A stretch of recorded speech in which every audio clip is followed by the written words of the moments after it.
Love JoBlo. Oh, thank you very much. I actually do too. Yeah, I love, big fan. We both love JoBlo. Yeah, big fan. I watch it on YouTube Fantastic. all Love to hear it.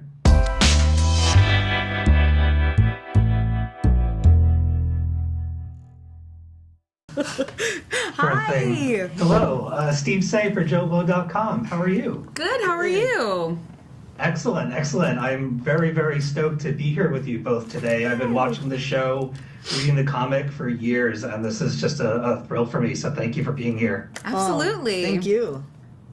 Okay, Elliot, I'd like to start with you. In season 4, Victor shares an intense moment with Sir Reginald Hargreaves, which felt like a long time coming. How did it feel to summon all of that pain, frustration, and joy of Victor's journey into that powerful scene? I mean, it felt good. Yeah. I mean, as an actor, of course, like a scene like that is just so incredibly juicy. Also an excuse probably to get some of your own rage and shit out as well. So, yeah, it was a great, opportunity to have this moment that so much of Victor's journey has led up to. Yeah. Fantastic. I'm glad to hear it. Emmy, one of my favorite aspects of Umbrella Academy overall is the emphasis on forgiveness and being there when family needs you, no matter what. So Allison and Klaus are a beautiful example of this. In your opinion, what brings Allison and Klaus closer than most of the Hargreaves siblings? I mean, since they were really young, Allison has always mothered him in a way and given him a little bit more leeway for, you know, his addictions and his troubles. And I think there is like a deep love there between these two. But I think that there's this kind of very unspoken like love between the two of them, because I think there is this love between Allison and Luther that is very outward, and we've seen that kind of play out. But I think there is this like tender kind of mother-son relationship that Allison and Klaus have that has always been there a little bit if you're looking hard enough. But I think this season we really kind of dive into it because I think in moments where she couldn't mother Claire, she was mothering Klaus. Awesome. Yeah, I love their dynamic. I've always been drawn to it. Elliot, one more for you. Victor's transformative journey resonates with scores of fans. How does it feel to bring that incredible change to this character and make a lasting impact on the Umbrella Academy legacy? Gosh. Well, I mean, look, I mean, first, I just feel so lucky I got to play this character over the course of 4 seasons. It's been an incredible opportunity. Oh, you're too kind. And to, yes, have something happen in my personal life, be welcomed into the show, I wasn't pushed away, of course meant the world to me. And having Thomas Page McBee, incredible writer, also trans, come on board to help with the Victor storyline and all of that was just, I wish it wasn't such a, thing. I can't wait to have more and more representation. But yes, it's meant so much. I mean, I'll obviously never forget it, yeah. So this is for both of you, and I'll direct it to one or the other. Your characters have endured such tragedy, yet they chose to view the world through rose-tinted glasses. As an actor, how challenging is that to pull off, and how rewarding is it to play someone like that? Tom? I mean, I'm from Ireland, mate. Yeah. That's the way we all look at the world. Yeah, we have very rainy summers in the UK, so, you have to find the rose-tinted glasses. It's not out of choice. It's sheer you're born into obligation. Yeah. It is challenging. I think it is a challenge, and I think it's one that we all relish because, they're always the most kind of interesting characters, really. I think when you've gone through tragedy and then you're always trying to see the light in things, you're always trying to find the best of it. And I enjoyed playing because Luther kind of embraced the misery season 1, I think, and then he kind of came out of that, and then I think is the epitome of seeing the world of rose-tinted glasses when he gets married, and the world is ending, but he's like, let's just celebrate the best thing, which is us as a family, and, like, you know, trying to bring everyone together all the time. So I think he really epitomizes that actually in the show of. Yeah, especially you living at the most terrible squat ever. Yeah, but finding the good in it. You're like, yeah, you know, did some work on this place. Yeah. It's looking pretty good. A little bit of elbow grease, it'll be all right. Yeah. All right, Robert, I have felt a bizarre and undeniable kinship with Klaus since season 1, and cannot feelings begin are to perfectly imagine natural. the bond that you feel with him after 4 seasons.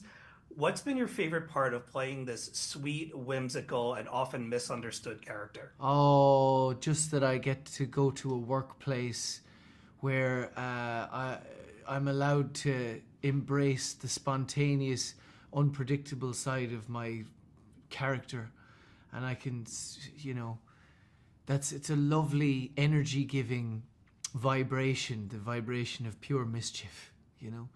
And it's lovely to find an environment where that's not only encouraged, but financially subsidized.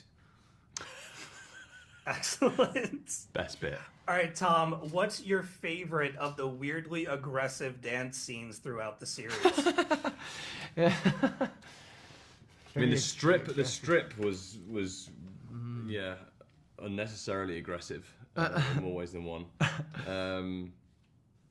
My favorite has to be Footloose. Yeah, it's a big one. Footloose was so much fun, and just the amount watched of that, work like, that was 3 put times yesterday. into it. Say that again. I just watched that like 3 times in a row yesterday preparing for Oh, this. great! Yeah, Aw. yeah, and I never got bored of doing it either. It was we did it so many times through shooting and through rehearsal, and I never get bored of it. It was so much fun. I kind of got that thing of like why dancers dance, you know, that where you get that thrill. Absolutely. It's brilliant. For Emmy Raver-Lampman, who's done many a musical in her life, she said, you know, she went to me when we were rehearsing the dance. She was like, I find it hilarious that in the time it's taken us to rehearse this 1.5 minute long dance piece, we've done entire musicals. In that same amount of time, we've rehearsed entire musical shows. Yeah, she picked it up remarkably quickly. We did it a lot. Aiden, I'm going to start with you. Oh, Physical no. acting of your role goes a long way to lending credence to an old man in a teenager's body. How did you get so good at physically portraying the weight of the world? Wow. Goodness, what a question. Well, like I've always said, I don't really look at his age. I think about the person, because I don't think he's thinking about his age. The whole concept of time can be a really weird thing, and everyone's just going through their lives. You know, if you're 58, you've been every age before that. So I try and look more so at the person. The writers sort of take care of the age thing by using his vernacular in certain ways. Fantastic. Love your shirt, by the way. Thanks. Ritu, you are also an incredibly physical actor, though your energy is very different. You are more vital and more frenetic. What kind of preparation do you need to do to get into your character and get into that headspace in order to channel that kind of energy? I mean, you know, we've been doing these characters for quite a while now, so kind of nothing. Now, it's just sort of, you just put on the costume and step on set and you're acting with these people and it's second nature. But back in when we were sort of first starting, I think there was a lot of things, actory things that you do. Not saying anything. Just I'm spitting- very curious spitballing. how you prepare. I What think is she's a your better actor than me. process? I don't know. Thank you. Alright. I don't know. But yeah, not much. Now, if you've had a lousy morning, I'll listen to a good song, go for a run. You know, just try and get out of that state. Punch the air, whatever it is that you need to do to get rid of the noise. You know. All right, well, speaking of good songs and good shirts, this one is for the both of you. Aiden, if you'd like to go first. Oh, no. If you could blink into any concert, any time, any place, which band or musical artist would you choose? Well, I've seen it so many times, but I have to go with the John Mayer "Where the Light Is" concert. I grew up on that. You know, he's probably before I was me and online, like when I was just subconscious Aiden, I was growing up listening to and watching that concert. Like I know it note for note practically, so I just have to choose that. Right But, on. Ritu, how about you? I don't know. I really don't know. You've put me on the spot. And I feel like it's so... I put so much pressure on these questions that are like, what's your favorite, or like the one thing, but... It could be Spice Girls? anywhere, anytime. I don't, I'm just throwing paint on the wall. I grew up doing many Spice Girls dance routines. There you go. And so we're going to go Spice Girls back in the 90s, baby. All right, David, let's start with you. You share one of the season's most brutal and creative action sequences alongside Tom, demonstrating that Diego still has plenty of gas left in the tank. Can you take me behind the scenes of that shoot and perhaps recall any mishaps during the scrum? Yeah, definitely. So there was a few things. One was leading up to those days. Because it was going to be a shirtless scene, I had trained with Erin, who was my nutritionist. She's phenomenal. She worked with Henry Cavill and Superman, and so she would always guide me in terms of like what to eat prior to the sequence, and also what to eat while doing the whole thing to allow sort of the body to look its best. And so having that regimen was really funny because like, wait, what were you allowed to eat during? I didn't even. So between the setups, I would eat like sticky rice and mango. Oh wow. It was amazing, but like I only eat a little bit. It was only a little bit just to be able to get the glucose in my body to pump. 2 grains of rice. Best so slightly. It was just like this, and then I had to do like 100 push-ups and things like that, right? But having done all that, all that work, and then we wrapped, and I'm so excited. I'm like, yes, and for like 3 months I had been very strict. So Tom and I go and have like a massive pizza and pasta, and then later on, and then the next day I get a call being like, hey, so we have to reshoot. Oh, I didn't know this. Yeah, we had to reshoot. Oh my god. And I was like, oh my god, and he was like, oh, when are we doing it? In 3 weeks? And I'm like, oh, and so now I had another 3 weeks, so like couldn't even indulge. But that was sort of one of the big things. We had to come back and shoot some other parts, and so I just had to, be more strict throughout the whole thing. But yeah, I mean, working with Tom and that whole thing was really funny. Like even that line where he comes in and I go, were you giving the CIA director a lap dance? Because he comes in a thong and he's like, maybe. That was all improvised, so that was the fun thing about working with Tom. We could just... What about this thing? Oh, that was improvised, okay, too. I thought so. That was it because I was like, it'd be great. I was like, you ever seen Rush Hour? And he was like, yeah. And he was like, they do this thing. And I was like, dude, you be down? And Tom was so game. He's like, yeah, let's do it. And we did it. And I'm so happy that it stayed on the thing. Yeah. Fantastic. All right, I've got a question for the both of you. All right, lean in for a second. Which one of you is going to tell me who makes it weird on set? Who's the prankster out of the siblings? Yeah, who's the prankster?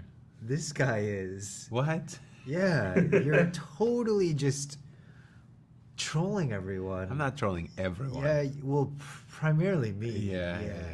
I mean, I take it, but you also troll people. No, I don't. I'm trolled very me. professional on set. This guy is always causing a ruckus. I can't sleep ever without him trying to take video of me. Yeah, with the John Cena soundtrack. I mean, it's the best. That's amazing. I talked to him yesterday. I once woke up with banana and sugar in my ear from one of my friends at a sleepover, so I know what it's like to have people come after you in your sleep. I can relate to that. Just a great idea. I'm gonna play that. Write that one down, save it for later. A little banana, sugar, wax. That would taste really good. It is rather unpleasant. All right, I got one more for you. Justin, your power set is quite different when compared to other siblings. How does your filming process differ from theirs when you're going full Cthulhu?